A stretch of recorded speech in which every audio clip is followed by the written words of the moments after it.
দর্শক, আমরা অডিও কলের মাধ্যমে একজন আপুর সাথে যুক্ত হয়েছি। আসসালামু আলাইকুম। হ্যাঁ, ওয়ালাইকুম আসসালাম জি আপু, রহমতুল্লাহ। কি নাম আপনার? জি আপনার নাম ভাইয়া। আপনার নাম কি? জান্নাতি। বয়স কত আপু? এই তো 16 বছর। কোথায় থাকেন আপনি? নরসিংদী। কি করেন? এই সেলাই কাজ করি। আচ্ছা, এই নাম্বারটা কার?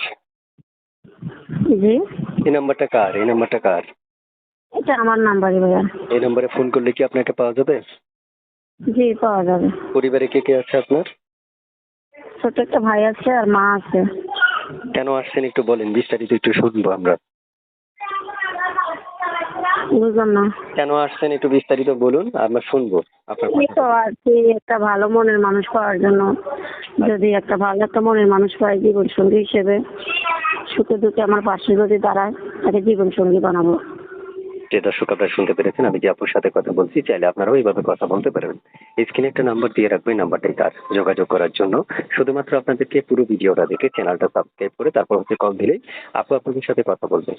বিস্তারিত আলাপ আলোচনা করার জন্য আমি বলবো যে আপনারা অবশ্যই তার সাথে যোগাযোগ করতে পারবেন, কথা বলতে পারবেন। তবে এই পর্যন্ত আপনাদেরকে ধৈর্য ধরতে হবে, অর্থাৎ পুরো ভিডিওটা দেখতে হবে আপনাদেরকে আগে। আপু, শুনতে চাচ্ছি আপনি পড়াশোনা কতটুকু করেছেন? এই তো ভাইয়া ক্লাস 8 পর্যন্ত করছি। আচ্ছা, যদি বিবাহিত হয়, কেউ একজন পছন্দ করলো আপনাকে, সে বিবাহিত,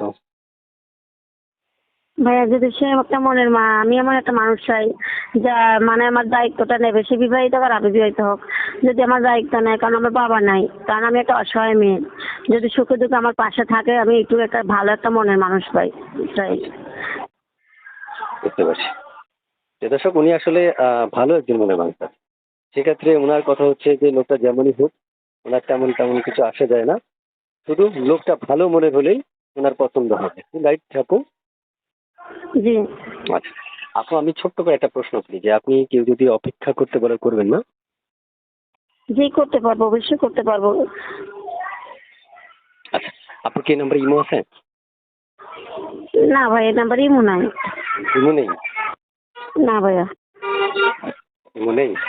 আচ্ছা, ঠিক আছে। না ভাই, আমার বাটার আপনারা মোবাইল এই এটা। নাম্বারে যোগাযোগ করুন, কল করুন, কল করলে আপনারা ওনার সাথে কথা বলতে পারবেন। বাকি তথ্যগুলো তার থেকে নিতে পারবেন। এবং যদি আপনার মনে হয় যে না, সঠিক অথবা অনেক তথ্য নেওয়া হয়নি, তাহলে আপনি তাকে ফোন করুন, ফোন করলে সে আপনাকে তথ্য দিয়ে সহযোগিতা করবে। তো ঠিক আছে আপু, আল্লাহ হাফেজ। আর কিছু বলবেন? হ্যাঁ ভাইয়া, দর্শকের উদ্দেশ্যে আমার একটা কথা বলার আছে। যদি কেউ দায়িত্ব নিয়ে পাশে দাঁড়ায় তাহলে ফোন দেবে, কিন্তু বিনা কারণে সবারই মা বোন আছে, যাতে ডিস্টার্ব না করে, কারণ আমি নামাজ কালাম পড়ি, কারণ আমার কজনটা কেউ ডিস্টার্ব করুক সেটা আমি চাই না। ঠিক আছে, ঠিক আছে আপু, ভালো থাকেন। আর কিছু বলবেন না তো? না ভাইয়া, আপনারা ভালো থাকেন। আসসালামু আলাইকুম। ওয়ালাইকুম আসসালাম।